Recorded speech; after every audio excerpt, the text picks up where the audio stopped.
انا اللي مسكتها. مسكتها منين؟ هي كانت مدياني ظهرها، فيا دوب على ما دخلت ادتني وشها، حطيت ايدي على وشها. ليه حطيت ايدك على وشها؟ علشان ما تطلعش صوت، عشان ما تصرخش.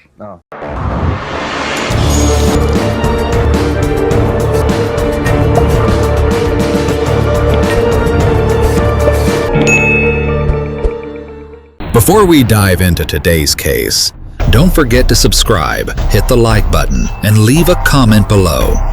Every like, comment, and subscription helps me continue creating in-depth true crime investigations and real-life mystery content for you. انا اللي مسكتها. مسكتها منين؟ هي كانت مدياني ظهرها، فيا دوب على ما دخلت ادتني وشها، حطيت ايدي على وشها. ليه حطيت ايدك على وشها؟ علشان ما تطلعش صوت، عشان ما تصرخش. وبعدين؟ فاول ما حطيت قامت هي. Imagine waking up in the morning just like any ordinary day, saying goodbye to your children and heading off to work. But when you return in the evening, you find no one waiting for you. Not your wife, not your daughter, and not your little boy. This is not a fictional story. This is exactly what happened in October 1997 in an ordinary apartment in an ordinary neighborhood in Cairo. It was a crime that did not start with hatred or revenge, but rather with a greedy look at a few pounds and a piece of gold. And it ended in a massacre Egyptians will never forget. Nanis Ahmed Fuad was an engineer living a calm and stable life with her husband, Hani Kamal Eldin. They had two children, Hadir, who was not yet 5 years old, and Anas, who was in his second year. They were a simple family with no disputes or enemies. The husband decided to paint the apartment, so he hired 3 workers, Mohammed Zakaria, his brother Saeed, and their cousin Mohammed Khorshid. The workers came to inspect the job, and Nanis went into the bedroom to fetch a portion of the agreed-upon payment. She came out with the money in her hand, wearing some gold jewelry. That small, brief moment was what planted the idea of the crime in their minds. On the morning of October 13th, 2 of the workers returned under the pretext of finishing some incomplete work. Nanis opened the door for them with complete trust. She offered them tea and went into the kitchen. Mohammed Khorshid followed her inside. She tried to scream, but he silenced her with his hand. In that terrifying moment, she spoke her final words. "Take whatever you want." She thought the money might save her, but greed had already extinguished the last remaining shred of humanity in their hearts. Mohammed Zakaria rushed at her with a knife, stabbing her multiple times until she collapsed onto her kitchen floor and drew her last breath. Meanwhile, Saeed was standing outside the building, acting as a lookout.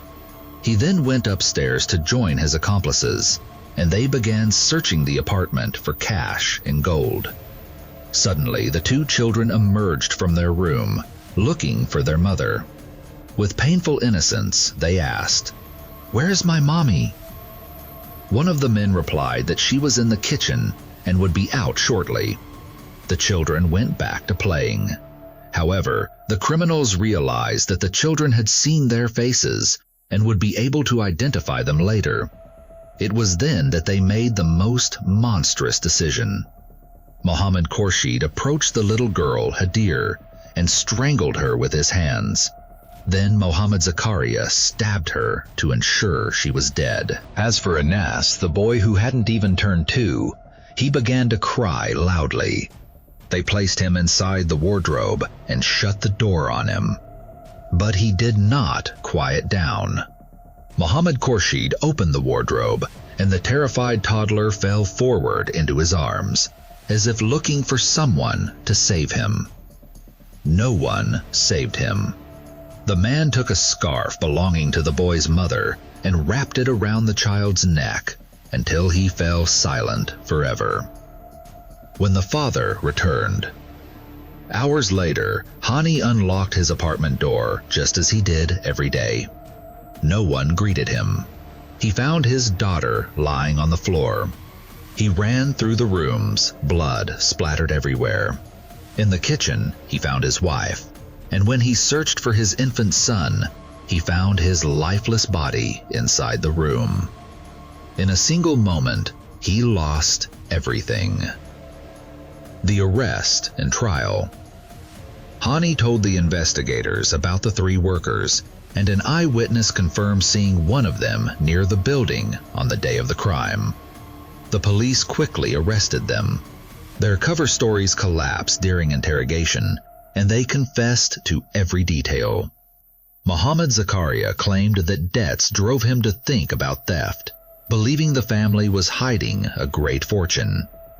Each tried to shift the blame onto the others, but the evidence proved that everyone had participated in the crime. The Cairo Criminal Court sentenced the 3 defendants to death by hanging. The execution was carried out in April 1998. In the end, the 3 of them went to the gallows, breaking down in tears in their final moments. Yet nothing could bring back a mother killed in her kitchen, a little girl who hadn't completed 5 years of life, or a baby boy who was looking for someone to save him in his final moments.